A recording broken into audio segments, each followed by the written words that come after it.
Hello and good morning everyone, my self Aqib Siddiqui. और आज हम लोग पढ़ेंगे अल्टरनेटिंग करंट को बहुत ही शॉर्ट ड्यूरेशन ऑफ टाइम में। तो स्टूडेंट्स, अब हम एक सीरीज शुरू कर रहे हैं जिसमें हम लोग सारे चैप्टर्स का एक क्विक और फास्टेस्ट रिवीजन देने वाले हैं। चलिए स्टार्ट करते हैं अल्टरनेटिंग करंट के बारे में। जैसे कि हम लोग जानते हैं कि अल्टरनेटिंग करंट का मतलब होता है ऐसा करंट जो अल्टरनेटिवली पॉजिटिव और नेगेटिव होता हो। मतलब यहाँ से जीरो से शुरू हो, पॉजिटिव पे पीक पे जाए, फिर जीरो पे आए, फिर नेगेटिव पे जाए, फिर पॉजिटिव पीक पे जाए, और ये ऐसे ही कंटिन्यू करता रहे, positive negative and so on. अब इस तरह के वोल्टेजेस को अगर हमें रिप्रेजेंट करना हो तो ये होता है V इज इक्वल टू आपका V nought sine omega t, और करंट को रिप्रेजेंट करना हो तो होता है I is equal to I nought sine omega t, जिसमें हम लोग V nought and I nought क्या कहेंगे, इनको बोलेंगे ये peak values of current and voltage है, वोल्टेज एंड करंट्स है, peak values. Omega is your angular frequency,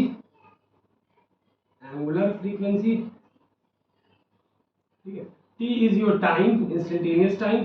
okay, तो ये हो गया आपको अल्टरनेटिंग करंट के बारे में। अब आप ये समझिए कि यहाँ पे हमें मान लीजिए वोल्टेज या यहाँ पे मान लो करंट हो सकता है। अब ये क्या है, आपका टाइम की साइकिल, टाइम की एक्सिस है। अब वोल्टेज देखिए अलग अलग टाइम पे ये मिल रहा है, इस टाइम पे देखिए ये मिल रहा है, इस टाइम पे ये मिल रहा है, इस टाइम पे ये मिल रहा है। लेकिन ये जो वैल्यू है ना, ये ऊंचाई वैल्यू, ये अगर वोल्टेज रिप्रेजेंट है तो वोल्टेज होगा या फिर करंट होगा, अगर करंट रिप्रेजेंट किया गया है तो इस पूरे ग्राफ में एक ही चीज है जो through out the time constant है, वो है ये पीक वैल्यू। मतलब जितना पॉजिटिव पीक होगा एग्जैक्टली उसका उतना ही नेगेटिव पीक होगा, फिर जितना पॉजिटिव पीक उतना ही नेगेटिव पीक। ठीक है, यहां तक हम लोग कंसीडर करते हैं आपका हाफ साइकिल, यहां तक कंसीडर करते हैं फुल साइकिल। अब देखिए एक पैरामीटर होता है जिसको बोलते हैं मीन और एवरेज वैल्यू, मीन और average value of current and voltage. तो मीन, आई मीन कैसे बोल लिखेंगे, इसकी वैल्यू होती है 2/पाई टाइम्स ऑफ आई नॉट, या कह सकते हो 0.637 टाइम्स ऑफ आई नॉट। इसी तरह से हम लोग वी मीन रिप्रेजेंट कर सकते हैं 2/पाई times of V naught is equal to 0.637 times of V naught. Okay, अब देखिए जैसे हम लोग बात करें आर मीन को रिप्रेजेंट कैसे करते हैं इंटीग्रेशन में। इंटीग्रेशन में वी मीन को या आई मीन को रिप्रेजेंट करने का तरीका ये है कि पहले हम लोग हाफ साइकिल लेंगे। यहाँ पे हाफ साइकिल लेने का मकसद ये है कि जब भी किसी पैरामीटर का एवरेज वैल्यू निकाली जाती है वहां पे क्या होता है कि भाई जितना पॉजिटिव है उतना ही नेगेटिव है, तो फुल साइकिल में ओवरऑल एवरेज तो जीरो आ जाएगा। That is why we take only half cycle. लिखने का तरीका ये है वी डी टी। ठीक है, अब यहाँ पे देखो इंटीग्रेशन वाला पोर्शन है, ये हम नहीं कराना चाह रहे क्योंकि हम चाह रहे हैं कि केवल फॉर्मूले पे हम लोग फोकस करें। Now coming to another topic that is your RMS value. RMS को बोलते हैं root mean square, root mean square. अगर हम वी आरएमएस की बात करें तो ये होगा, रूट लगा दो और स्क्वायर्स का मीन, मतलब v1 square plus v2 square plus dash dash dash कहाँ तक जाएंगे, n square whole divided by n। तो वी आरएमएस की जो इंटीग्रेशन लिखने का तरीका है वो होता है रूट के अंदर होता है, यहाँ पे फुल साइकिल लेंगे, कहाँ से ले जाएंगे, जीरो से लेके t तक ले जाएंगे, और यहाँ पे क्या लिखेंगे v स्क्वायर dt। अगर हमें आई आरएमएस लिखना होगा तो हम लोग लिखेंगे रूट के अंदर फुल साइकिल और जीरो से लेकर कहाँ तक गए, कैपिटल टी तक, यहाँ होगा आई स्क्वायर डी टी। और आई और बी की वैल्यू आप लोगों को पता होगी, आई इक्वल टू होता है I not sine omega t और बी इक्वल टू होता है आपका V nought sine omega t. तो जो फाइनली वैल्यू आती है आपका calculation that is V R M S equal to V nought upon root two, और आपका आई आर एम एस आता है I nought upon root two. अगर ई एम एफ की बात करोगे तो E R M S equal to होता है ई नॉट अपॉन। देखिए एक चीज गौर करने वाली है कि चाहे मीन या एवरेज वैल्यू हो, चाहे आरएमएस वैल्यू हो, इन सब को हम लोग किसके रिस्पेक्ट में देते हैं, that is the peak value. देखो मीन वैल्यू भी पीक वैल्यू के टर्म में है और आरएमएस वैल्यू भी पीक वैल्यू के टर्म में है, क्योंकि रेफरेंस हमेशा उन्हीं वैल्यूज का लिया जाता है जिनकी पोजीशन फिक्स हो, जो कभी बदले ना। ठीक है, इसे आप लोग फिलहाल नोट करें।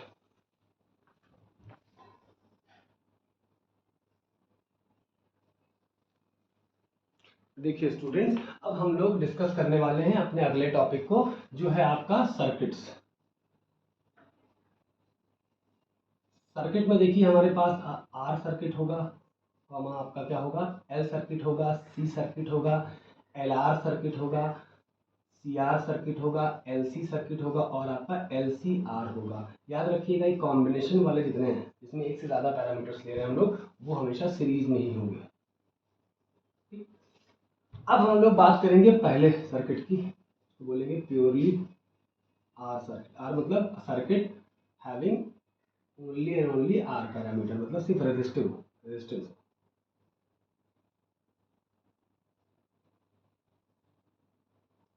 ये आपका वोल्टेज सोर्स है जो कि सब में सेम रहेगा, V equals to V nought sine omega t. अब देखिए यहाँ पे अगर हम पूछें कि वोल्टेज कितना कंज्यूम कर रहा है रेजिस्टर, तो V equals to I R, आप लोग पढ़ के आए हो अभी डीसी सर्किट्स में, ठीक है। अब यहाँ पे हम लोग V तो रिप्रेजेंट कर दिया, I क्या होता है, ये भी वही होता है, I not sine omega t. अब देखिए यहाँ पे अगर आप देखें तो जो ये है इसको बोलते हैं फेज बोलते हैं, ये भी इसका क्या है, फेज है। क्या वोल्टेज और करंट के बीच में कोई फेज में कोई बदलाव है या कोई गैप है, नहीं गैप है। तो यहाँ पे लिखेंगे V and I are in same phase में होंगे तो जाहिर सी बात है उनका डेल्टा फाई कितना होगा, 0 होगा, फेज में कोई डिफरेंस नहीं है, ठीक। Now coming to the second type of circuit, that is your L circuit, purely resistive circuit, other elements are 0। Purely resistive की बात करेंगे तो जैसे मान लीजिए हमारा वोल्टेज सोर्स है, यहाँ पे इंडक्टर लगा हुआ, प्योरली इंडक्टिव सर्किट की बात करें तो वोल्टेज हमारा एज यूजुअल होगा V equals to V nought sine omega t, और यहाँ पे होगा L। अब समझिए वोल्टेज जो होता है वो इंडक्टेंस कितना वोल्टेज कंज्यूम करता है। देखिए रेजिस्टेंस में तो ये था कि current multiplied by resistance, voltage consume करना, कौन एलिमेंट कितना वोल्टेज कंज्यूम कर रहा है, इसका जनरल फॉर्मूला ये है कि करंट कितना जा रहा है मल्टीप्लाइड बाय वो रेजिस्टेंस कितना ऑफर कर रहा है। भाई रेजिस्टेंस तो अपने रेजिस्टेंस के बराबर ऑफर करेगा, आर के बराबर, लेकिन यहाँ समझने वाली बात यह है कि current multiplied by resistance offered by the inductor, तो वो रेजिस्टेंस एल ना होके एक्सएल होता है, और एक्सएल को हम लोग कहते हैं इंडक्टिव रिएक्टेंस। क्या कहते हैं, इंडक्टिव रिएक्टेंस। और एक्सएल की वैल्यू होती है ओमेगा एल, और ओमेगा आपका होता है 2 पाई एफ। ओके, अब यहाँ पे अगर हम करंट देखें तो करंट होगा आपका I equals to I not sine omega T में से पाई बाय 2 आप घटा दो, यहाँ पे क्या लिखेंगे, current lags voltage by pi by 2 rads, rads मतलब रेडियंस, ठीक है। अब यहाँ पे आप देख सकते हो वोल्टेज का जो भी फेज है वो देखो उसमें क्या है, वोल्टेज से पाई बाय 2 कम है, मतलब करंट यहाँ पीछे चलेगा। जैसे मैं अगर ग्राफ में रिप्रेजेंट करूँ तो ये आपका अगर वोल्टेज जा रहा है ओमेगा टी फेज पे, इसी पे आपका करंट भी जाएगा सेम फेज पे, इनके बीच का फेज डिफरेंस क्या है, 0 है। अगर हम यहाँ बात करें एलआर सर्किट की बात करें, वोल्टेज तो देखो एज यूजुअल है ओमेगा टी पे, करंट लेकिन इससे पाई बाय 2 रेडियंस पीछे है। ये चीज आप लोगों को उम्मीद करते हैं कि समझ में आ रही होगी। Now coming to the third type of circuit, that is your C circuit, purely capacitive circuit. अब देखिए यहाँ पे सर्किट अगर हम बनाएंगे तो इनपुट वोल्टेज तो हमारा हर सर्किट में वही होगा, और यहाँ पे क्या लगा देंगे, कैपेसिटर V इक्वल्स टू क्या हो जाएगा आपका V nought sine omega t. अब यहाँ पे समझिए कि आप voltage consume by capacitor will be V और छोटा सा C। वोल्टेज क्या होता है, करंट मल्टीप्लाइड बाय रेजिस्टेंस, तो यहाँ पे कैपेसिटर का रेजिस्टेंस C नहीं होगा, वो तो कैपेसिटेंस हो जाएगा। तो यहाँ पे लॉजिक क्या लगाना है कि यहाँ पे XC होगा, और XC जो होगा वो आपका क्या होगा, resistance offered by the capacitor to the flow of current, तो ये क्या हो जाएगा, कैपेसिटिव रिएक्टेंस। ओके, अब यहाँ पे XC की वैल्यू जो होती है वो होती है 1 अपॉन ओमेगा C, और omega is your 2 pi f, it would B 1 upon 2 pi fc। C is your capacitance, F is your frequency. Now coming to the value of current, I is equals to I naught sin omega t plus pi by 2। यहाँ पे आप देख रहे हो कि जो voltage का phase है उससे करंट क्या है, पाई बाय 2 रेडियंस आगे चल रहा है। तो यहाँ पे लिखेंगे ना कि I leads V by pi by 2 rads या रेडियंस। आप देख सकते हो यहाँ पे डायग्राम बना के, वोल्टेज अभी भी वही है ओमेगा टी पे, और करंट इससे पाई बाय 2 रेडियंस आगे चला गया। स्टूडेंट्स उम्मीद करते हैं कि तीनों सर्किट आप लोगों को समझ में आए होंगे, इसे नोट करें तो फिर हम लोग आगे बढ़ते हैं।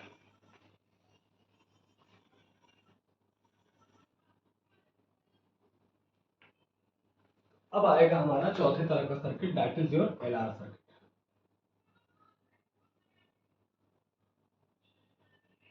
अब आप ये समझिए LR सर्किट की बात हो रही है। देखिए रेजिस्टेंस क्या करता है, वोल्टेज और करंट के बीच में कोई भी फेज में स्प्लिटिंग नहीं करता, लेकिन इंडक्टेंस क्या करता है, इंडक्टेंस के हिसाब से क्या होगा, अगर सर्किट में इंडक्टिव रिएक्टेंस है, मतलब L है आपका, इंडक्टेंस है, तो वो क्या करेगा, अपनी प्रॉपर्टी यहाँ पे इंट्रोड्यूस कर देगा, क्योंकि रेजिस्टेंस कहता है हम कुछ नहीं करेंगे, हम कोई भी फेज में स्प्लिटिंग नहीं करेंगे, केवल इंडक्टेंस वाली प्रॉपर्टी इस्तेमाल होगी। तो यहाँ पे ये पूरा सर्किट क्या होगा, ये पूरा सर्किट आपका इंडक्टेंस के हिसाब से माना जाएगा, इसमें करंट लैग करता है π/2 रेडियस। अब यहाँ पे एक चीज आप समझिए, L है, this is your inductive part and this is your resistive part, और this is all about your circuit. ये इनपुट आपका एज इट इज है, V इक्वल्स टू क्या होगा आपका V0 sin ओमेगा t। ठीक है, अब देखिए यहाँ पे हमें कुछ टेक्निक्स पढ़नी होगी। याद रखिएगा सर्किट में अगर रेजिस्टिव एलिमेंट है उसको तो बेस में रख देंगे। अब इंडक्टिव है, अब देखो यहाँ पे अगर हम केवल सर्किट समझने की बात करें तो इंडक्टेंस बेसिकली नीचे होता है, इसको बोलते हैं वीएल। लेकिन समझने के लिए इसको, सिर्फ समझने के लिए अगर हम इसको ऊपर बनाएं तो अगर पॉजिटिव नेगेटिव को नेग्लेक्ट करें तो ये हमारा एक कुछ वक्त के लिए सही हो सकता है जैसे, लेकिन चलो आप लोग ऐसा करो, इसको नीचे की तरफ बनाओ, ये आपका वीएल हो गया, क्या हो गया वीएल। अब देखो जैसे आप ऐसा कर लो, इसको ऊपर ही बना लो, थोड़ा याद करने में आपको आसानी होगी। यहाँ पे वीएल हो गया, अब इन दोनों वोल्टेज का रिजल्टेंट जाएगा यहाँ पर, इसको बोलेंगे वी। वेक्टर में एक चीज़ जानते होंगे आप लोग कि पैरेलली वेक्टर को शिफ्ट कर सकते हैं, तो पैरेलली इसको हमने यहाँ शिफ्ट किया। अगर ये वीएल है इसके पैरेलल इक्वल मैग्नीट्यूड और सेम डायरेक्शन का क्या होगा आपका वीएल होगा, ये एंगल आपका क्या होगा पाई होगा। अगर हम यहाँ पे पाइथागोरस अप्लाई करें तो क्या होगा जरा बताइए, वी स्क्वायर इक्वल टू क्या हो जाएगा, V R square plus V L square, V square as it is. ऐसा सुनिए, जैसे हम लोगों ने पढ़ा था ना कि since V is equal to क्या होता है I R equivalent, this is for DC. किसके लिए होता है, डीसी एलिमेंट जब मौजूद हो तब के लिए। डीसी एलिमेंट में मतलब क्या होता है, सीधा सीधा बात है, रेजिस्टेंस होगा, ठीक है। लेकिन जब इंडक्टेंस और कैपेसिटेंस भी साथ में आ जाए या दोनों इंडिविजुअली अकेले आ जाए तो क्या होगा, V बराबर आपका हो जाता है I टाइम्स ऑफ Z। और Z क्या होता है ये समझिए, करंट तो सेम है, ये होता है इम्पीडेंस। अब इम्पीडेंस को स्टूडेंट्स आप लोग ऐसे समझ सकते हो कि ये अल्टरनेटिंग सर्किट का, एसी सर्किट का एक तरह से इक्विवेलेंट रेजिस्टेंस है। फॉर्मूले में कोई बदलाव नहीं है, V एज इट इज है, करंट एज इट इज है, R इक्विवेलेंट ना होके सारे एलिमेंट का जो इक्विवेलेंट होगा, इंडक्टिव कैपेसिटिव रेजिस्टिव, उन सब का जो इक्विवेलेंट रेजिस्टेंस होगा उसको हम लोग इम्पीडेंस बोलते हैं। तो हम यहाँ पे इसकी वैल्यू रखेंगे, तो V बराबर क्या होगा I square Z square. Voltage कितना कंज्यूम करता है ये, VR कितना, ये होता है IR, तो ये हो जाएगा स्क्वायर में I स्क्वायर, VL कितना कंज्यूम करता है I square, I square Z square is equal to I square in bracket R square plus XL square. ये कट गया तो Z इज इक्वल टू क्या आ गया आपका, रूट के अंदर R square plus XL square. अब इस सर्किट का हम tan फाई निकालना चाहें तो tan फाई कितना होगा जरा बताओ, ये होगा परपेंडिकुलर अपॉन बेस, तो परपेंडिकुलर कितना होगा VL अपॉन बेस कितना होगा VR। Voltage consume bye inductor कितना होगा IXL, और वोल्टेज कंज्यूम बाय रेजिस्टर कितना होगा IR। कर लिया, तो tan फाई कितना आएगा आपका यहाँ से, XL is your omega L upon R। Omega क्या होता है आपका 2 पाई एफ एल हो गया, और R ओमेगा की वैल्यू 2 पाई एफ और L तो था ही सर, मल्टीप्लिकेशन में डिवाइड करा, ठीक है। अब एक चीज समझिए, हम बात करेंगे यहाँ से cos फाई की। cos फाई को अगर देखो तो क्या होता है, base upon hypotenuse, that means कि it would be VR upon V, ठीक है। अब VR क्या होता है IR और V क्या होता है IZ। तो cos फाई का हर सर्किट के लिए एक जनरल फॉर्मूला आएगा R/Z, ठीक, ये चीज आप लोग समझिए। नेक्स्ट आता है आपका फिफ्थ सर्किट जो है वो आपका आता है CR सर्किट। CR सर्किट में क्या होगा, एक कैपेसिटिव एलिमेंट लगा होगा और एक आपका रेजिस्टिव एलिमेंट लगा होगा, और यहाँ पे एक इनपुट वोल्टेज दिया होगा जो कि होगा V equal to V0 sine omega t, ठीक है। आप लगाया, अब देखिए यहाँ पे सर्किट डायग्राम कैसे बनाना है। रेजिस्टेंस वाला वोल्टेज ड्रॉप हमेशा बेस में होगा, परपेंडिकुलर में क्या होगा जो उसके साथ है। यहाँ पे कैपेसिटर है तो VC, अगर इंडक्टर होता तो VL। अब 20 से क्या जाएगा इनका रिजल्टेंट, और इनका एंगल क्या होगा 5। इसको हम लोग यहाँ पे पैरेलली शिफ्ट करेंगे। जब पैरेलली शिफ्ट करेंगे तो डायरेक्शन भी सेम है, मैग्नीट्यूड भी सेम है, तो VC हो जाएगा। यहाँ पे जब हम पाइथागोरस लगाएंगे तो क्या आएगा, V square equal to VC square plus VR square.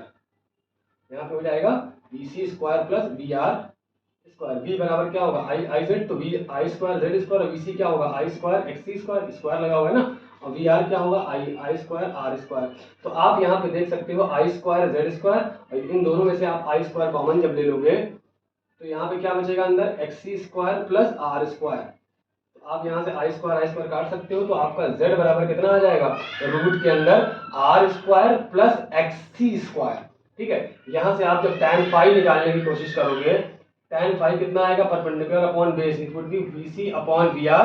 तो VC कितना होगा आपका I टाइम्स ऑफ XC, और VR कितना होगा IR। यहाँ से आप कैंसिल कर दो, XC क्या होता है 1 upon omega C, 1 upon omega C R हो गया, और 1 अपॉन ओमेगा की जगह लिख दोगे आप 2 पाई FCR। इतना नोट करें आप लोग फिलहाल।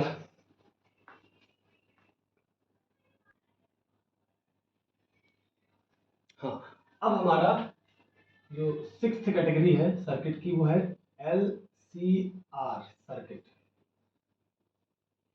इस सर्किट में क्या होगा देखो भाई, आपका क्या होगा, इंडक्टिव एलिमेंट होगा L हो गया, फिर कैपेसिटिव एलिमेंट होगा C हो गया, और फिर रेजिस्टिव एलिमेंट हो गया आपका R हो गया। ठीक है, यहाँ पे आप देखेंगे इनपुट वोल्टेज आपका एज इट इज दिया हुआ है V equal to V0 sine omega t. ठीक है, अब यहाँ पे मेन टारगेट है हमारा ये ट्राइंगल बनाना। अगर आप लोग सीख गए तो समझिए कि पूरा अल्टरनेटिव करेंगे ऑलमोस्ट सर्किट पे तो एटलीस्ट कमांड होनी चाहिए। क्या कहा था मैंने, रेजिस्टिव एलिमेंट है तो बेस हमेशा रेजिस्टिव एलिमेंट को ऑल आउट कर दो। परपेंडिकुलर में अगर इंडक्टिव है तो VL, और कैपेसिटिव है तो VC, और दोनों है तो याद रखिएगा VL difference of VC। Resultant इनके 20 से जाएगा जिसको बोलेंगे V, पैरेलली शिफ्ट करेंगे इक्वल मैग्नीट्यूड सेम डायरेक्शन, ये हो जाएगा VL डिफरेंस ऑफ VC। यही चीज उठ के यहाँ आ जाएगी। ये एंगल आपका फाई होगा, पाइथागोरस लगाएंगे तो कितना आएगा V square is equal to VR square plus VL difference of VC का स्क्वायर। तो V बराबर क्या रखोगे IZ, तो ये हो जाएगा I square Z square, VR क्या होगा IR मतलब I स्क्वायर R स्क्वायर, और VL कितना होगा I स्क्वायर XL स्क्वायर, और difference of I square XC square. ठीक है, इनका पूरे का होल स्क्वायर, तो I square Z square I square plus है I square R square plus, अब इन दोनों के अंदर से इंटरनली स्क्वायर क्यों कर रहे हो भाई, I से कॉमन। यहाँ से जब I कॉमन लेंगे क्या बचेगा अंदर, XL डिफरेंस ऑफ XC पूरे का स्क्वायर। अब ये I स्क्वायर इस पे भी आएगा, स्क्वायर इस पे लगा दो और इस पे लगा दो। अब इन दोनों में से I स्क्वायर कॉमन ले सकते हो, तो आपका I square Z square is equal to क्या हो जाएगा, I स्क्वायर कॉमन लिया, अंदर क्या हो जाएगा R square plus XL difference of XC का होल स्क्वायर। क्योंकि ये कैन सी कि I स्क्वायर कैंसिल आउट, तो ये क्या हो गया Z बराबर रूट के अंदर R square plus XL difference of XC का होल स्क्वायर। ठीक, अब आप समझिए यहाँ से आप tan फाई निकाल लो। tan phi is your perpendicular upon base, perpendicular में कितना होगा VL डिफरेंस ऑफ VC, और बेस क्या होगा VR। अब VL difference of VC, VL क्या होगा I XL, और difference of I XC upon VR कितना होगा IR। तो tan फाई आपका कितना आ जाएगा, I कॉमन ले सकते हो ऊपर से, तो आएगा XL difference of XC upon IR। I cut गया, tan फाई कितना आएगा आपका, XL होता है आपका ओमेगा L, XC होता है 1 upon omega C upon R। अब यहाँ से cos फाई निकालोगे, cos फाई क्या होता है R बाई Z, मतलब R अपॉन Z, और Z कितना आया यहाँ पे R अपॉन रूट के अंदर R square plus XL difference of XC का होल स्क्वायर। इतना आप लोग नोट करें तो हम सारे तरीके के सर्किट्स का एक रिवीजन दे दें आप लोगों को। चलिए से नोट करें।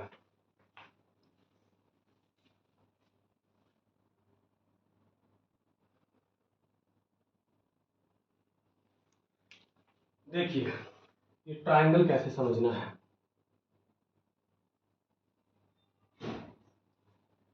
बेस हमेशा तीन तरह की चीजों के लिए है, ये एक ये है, तीन तरह के सर्किट्स के लिए है ये। ये LR सर्किट, CR सर्किट और LCR सर्किट, इन तीनों के सारे पैरामीटर्स एक बार में समझ में आएंगे। वी आर बेस में दिया, अगर रेजिस्टेंस इंडक्टेंस के साथ है मतलब LR है तो यहाँ पे VL दोगे, अगर रेजिस्टेंस कैपेसिटेंस के साथ है तो यहाँ VC दोगे, और अगर रेजिस्टेंस इन दोनों के साथ है तो क्या होगा, क्या दोगे यहाँ पे आपको देना पड़ेगा VL डिफरेंस ऑफ VC।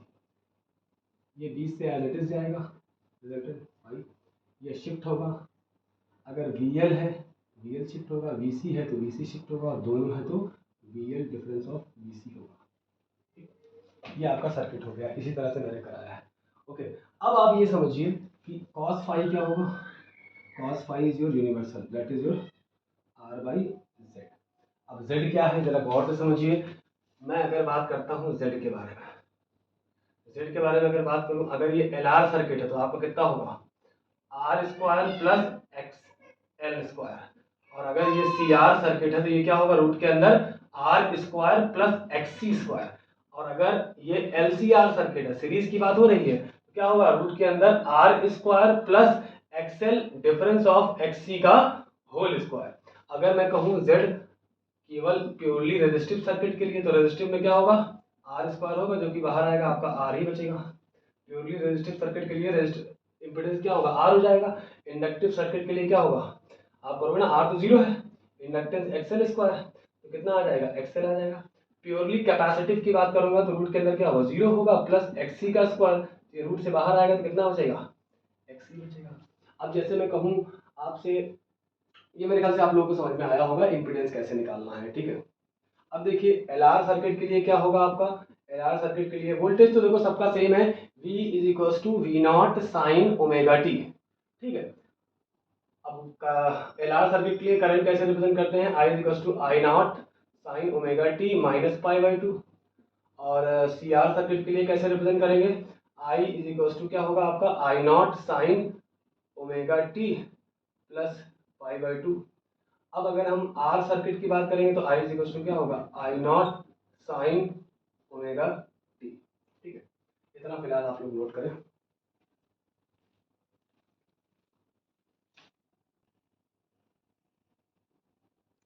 अब देखिए स्टूडेंट्स, हमने जो cos फाई निकाला था, इसका जो स्पेशल नाम उसे बोलते हैं पावर फैक्टर। जो सारे सर्किट के लिए cos फाई हमेशा हर सर्किट के लिए क्या होगा, R बाई, और Z हम लोग सीख चुके हैं, R के लिए क्या होगा, R होगा, L के लिए क्या होगा, XL होगा, और C के लिए क्या होगा, कैपेसिटिव के लिए क्या होगा, XC होगा, और आपका LR के लिए क्या होगा, रूट में R square plus XL square, और CR के लिए क्या होगा, रूट में R square plus XC square, और LCR के लिए क्या होगा, रूट के अंदर R square plus XL difference of XC whole square, ठीक।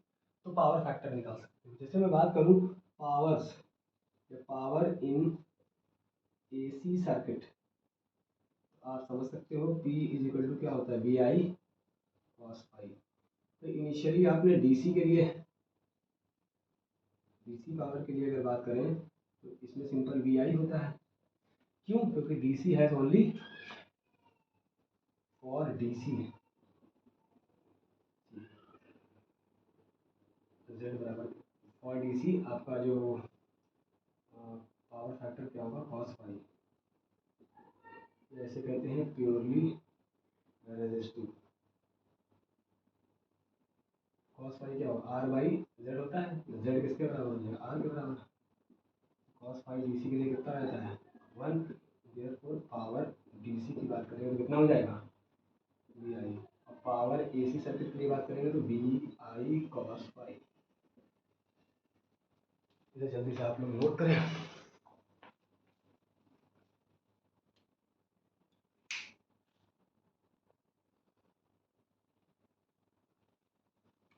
तो स्टूडेंट्स हम लोग बात करेंगे, जो हमारा अगला टॉपिक है that is resonance in series LCR circuit. देखिए सीरीज LCR सर्किट का मतलब हुआ L भी है, C भी है और R भी, मतलब इंडक्टिव एलिमेंट भी है, कैपेसिटिव एलिमेंट भी है और रेजिस्टिव एलिमेंट भी है। देखिए रेजोनेंस के बारे में आप समझिए कि क्या होता है। जैसे मैं इम्पीडेंस की बात करूँ, इम्पीडेंस क्या होगा, R square plus inductive reactance और कैपेसिटिव रिएक्टेंस के बीच का डिफरेंस। तो एट रेजोनेंस, जब रेजोनेंस होना होता है, आपका ये डिफरेंस क्या हो जाता है, जीरो। ये दोनों क्या हो जाएंगे, बराबर। एक्सएल क्या होता है आपको, ओमेगा है, और एक्ससी क्या होता है, XC is your 1 upon omega C. Omega इधर लाओ, एल नीचे ले जाओ, क्या आएगा, omega square equal to 1 upon L C. तो आपको जो ओमेगा मिलेगा वो मिलेगा 1 अपॉन रूट के अंदर एल सी, और इधर से स्क्वायर हटेगा, root of 1 divide by root of L C. Root 1 क्या होता है आपका, 1 ही होता है। अब ओमेगा क्या है, छोटा सा आर लगा दो, ये क्या है, एंगुलर रेजोनेटिंग फ्रीक्वेंसी है, एंगुलर रेजोनेटिंग फ्रीक्वेंसी। आपको पता होगा कि ओमेगा की जगह 2 पाई एफ लिख सकते हैं, एफ और छोटा सा आर लगा दो, लीनियर है। तो आपका रेजोनेटिव फ्रीक्वेंसी कितनी आएगी, 1 अपॉन 2 पाई और रूट में। तो स्टूडेंट्स उम्मीद करते हैं कि आपको ये छोटा सा लेक्चर जिसमें हमने अल्टरनेटिंग करंट की ऑलमोस्ट पूरी समरी कवर करी है, आपको समझ में आया होगा। मिलते हैं नेक्स्ट लेक्चर में। Thank you so much.